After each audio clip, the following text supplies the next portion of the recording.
Muchas gracias por seguir con nosotros. Estamos en su programa Sigue en Contexto, pues con este tema de las relaciones entre México y Estados Unidos y específicamente los asuntos de migración, ahora que está tan movido, las implicaciones internas dentro de los Estados Unidos, la parte de seguridad, los programas de empleo documentado que se podrían revivir.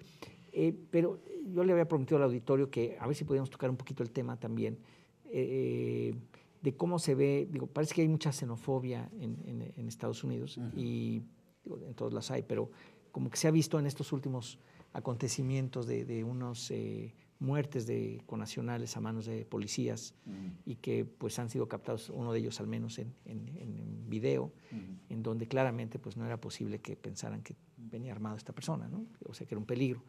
Y lo mismo el otro, bueno, está un poco menos claro, pero pues, se parece que es lo mismo. ¿Cómo se ve eso? ¿Cuál ha sido la reacción dentro de los Estados Unidos? ¿Sucede algo con los policías que pasa, que sucede esto? Porque aquí nos da la impresión que pasa como en México, que pues hay muchísima impunidad, ¿no? Para los policías norteamericanos cuando son casos de estos. Aquella persona, ¿se acuerdan ustedes que en el Río Bravo, ¿no? Sí, que le dispararon.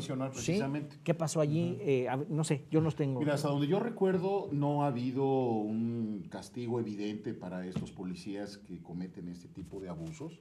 Siempre hay una salida por ahí.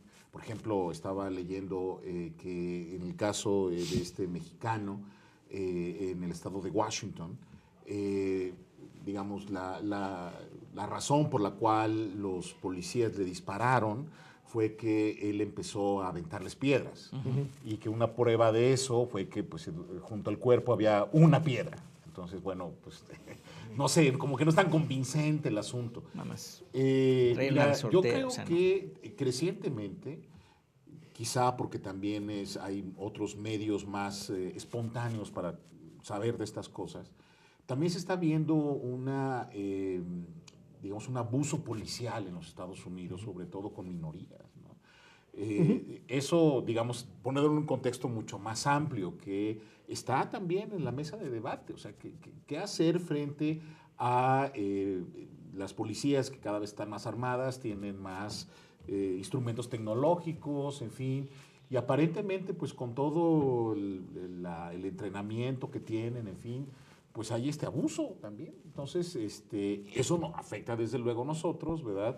Sobre todo en el contexto de migración ilegal, en fin.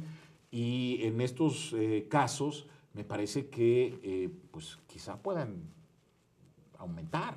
Entonces, también a mí me parece que el gobierno mexicano, pues sí, se muestra, digamos, indignado por las cuestiones estas. En los consulados a mí me parece que a veces, no sé, mi percepción es de que son tratados injustamente, que no hacen lo suficiente, en fin, también están saturadísimos, en fin. Y adicionalmente a eso, a mí me parece que también al mismo tiempo el gobierno mexicano no hace lo suficiente para promover sus intereses allá. O sea, esta idea defensiva de que pues nosotros no aprovechamos la apertura que tiene la política norteamericana, eso hay que reconocerlo, ¿verdad? Pero digamos, porque ellos también podrían hacer lo mismo aquí, pues todos nos lo hacen. Entonces, digo, yo francamente no sé por qué, y a mí me parece que la administración actual, el gobierno mexicano, como que está regresando a tiempos en que, pues, en lo que menos se puede intervenir y participar, utilizar, aprovechar los canales que hay ahí, por ejemplo, del cabildeo, una serie de cosas, pues ahora, pues, francamente, no. Yo lo veo así, ¿no? Como un poco limitado, hasta cierto punto, digamos, como oscuro el asunto, ¿no? Pero, perdón que insista en esta cosa, Gustavo, no sé, no, de la parte de la policía. Yo pienso que hay una tradición muy milenaria, bueno, muy tradición de Estados Unidos de esta idea de la ley, las policías como algo intocable, ¿no? Digo, tienen que, alguien mata o hiere o agrede a un policía y le pueden dar 30, 40 años. Es como que deben de ser intocables. Y yo creo que, y tiene que ver mucho con la idea de, acuérdate, en una sociedad muy violenta, en una época del todo el lejano oeste. La frontera. La frontera, esta idea de que crecieron, y entonces era muy importante que a la policía, que al sheriff, al representante de la ley se le respetara a toda costa. Y bueno, se socializa el norteamericano ante esta idea de que la policía es algo que debe de... Y entonces yo creo que han ganado esta idea de que ellos están por encima de toda sospecha. Digo, me da esa impresión. Sí. Entonces yo creo que en ocasiones sí abusan mucho de su autoridad, de la autoridad que tienen.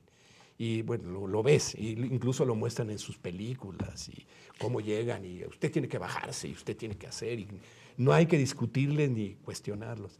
Entonces, abusan, y en ciertas ciudades en que pues, hay mucha violencia, etcétera, pues normalmente es todavía peor el fenómeno de que la policía tiene que actuar con esta idea de zero tolerance y todo. Entonces, yo creo que eso es por un lado. Y por el otro lado, yo creo que sí, últimamente ha habido un exceso de autoridad, como tú decías, al respecto de las minorías. Esto es muy claro y empieza a haber mucha oposición en afroamericanos que mataron, en el Sí, caso también. de Cuba, en Miami, que iba corriendo, se regresó y lo dispararon y lo dejaron libre. Entonces sí hay una situación en que verdaderamente, pues así ocurre. Y yo creo que se vincula, ¿no?, también esta idea de que hay que hacer respetar la ley a toda costa y las minorías, y bueno, también tiene que ver, se vincula con el tema de las minorías. Las minorías siempre hay una sospecha de que están, y entonces saben muy bien que hay un maltrato y que tradicionalmente las minorías siempre han tenido, les ha costado ganar un nivel de derechos como el que tiene la población blanca, etcétera, sajona en Estados Unidos. Entonces yo creo que se vinculan esta tradición de discriminación con la idea de que la ley está por encima y no puedes cuestionar las acciones que tome la policía. Y tú no te puedes atrever a avanzar una piedra porque entonces te puedes llevar un balazo. Sobre todo así por esta es, idea es terrible, pero así es. Sí, sobre todo esta idea de que, digamos, está el famoso profiling, ¿no? Sí. Por ejemplo, la ley de Arizona. Digo, está muy claro, o sea, a ver, si eres, digamos, ellos van a decidir hispano, si tienes aspecto hispano. ellos deciden, No, indocumentado. ¿No? Si tienes sospecha de que no tienes papeles. No, pero en el caso, por ejemplo, claro, pero pues ¿cómo van a saber si de no otras tienes minorías? O sea, sí. ser negro, pobre, en fin, entonces, pues si te ven cerca de un supermercado, bueno, pues entonces puede ser sospechoso de saltar el supermercado, ¿no? Entonces, ese es el perfil, ¿no? Entonces, ese ya Ahora, es ¿qué un puede abuso hacer el gobierno policial mexicano? Digo, yo ahí la verdad no estoy tan seguro de que puedan a través del lobbying decirle, oigan, controlen a su policía. No sé. Es una cosa muy No, yo no me refería a eso. No, pero me refiero, pero cosas. sí lo que han estado, y también difiero un poquito de que yo sí creo que, dado el tema de la migración, el tema de las diásporas, del papel que el Estado, el gobierno quiere que las diásporas tengan, no solo en términos de defender sus derechos internamente en Estados Unidos, sino aquí mismo que apoyen ciertos programas del 3x1, toda una serie de tradiciones. Yo sí creo que ha habido un intento de jugar un papel más decisivo a través de los consulados para proveer de servicios educativos, de distintos servicios a la población. Y acuérdate la reforma constitucional de la doble nacionalidad para que pudieran tener. Entonces, y ahora lo de por ejemplo, para enfrentar a la legislación de Arizona, crearon los consulados móviles, que se transfieren y van y les ofrecen servicios. Yo sí creo que hay un intento del gobierno mexicano por tratar de dar una respuesta a este tema, al tema de migración, al tema de violaciones de derechos. Pero es más bien reactiva, ¿no? Pues sí, pero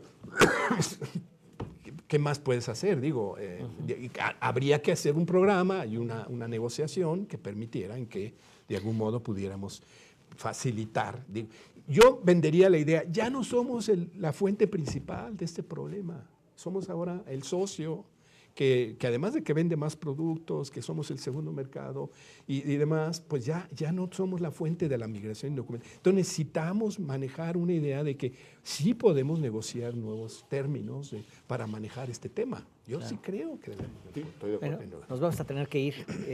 Yo quisiera agradecerles mucho su participación. A todos ustedes también les agradecemos muchísimo. Gustavo Vega, muchísimas Encantado. gracias por acompañarnos. Placer. José Luis García también. Gracias, Enrique. Y bueno, pues a todos ustedes les agradecemos su preferencia. Como ven, es un tema muy caliente, quizás lejos de la frontera a veces no se siente tanto, pero sí hay historias, ¿no?, de familias separadas y tal que ocurrió y bueno, pues estaremos pendientes de este tema. Muchas gracias. Encantado. A ustedes les agradecemos también y les invitamos a la próxima edición de CIA en Contexto. Buenas noches. Sí, qué cosa. Sí, ¿verdad? No, pues es que ¿Qué es que sí. es?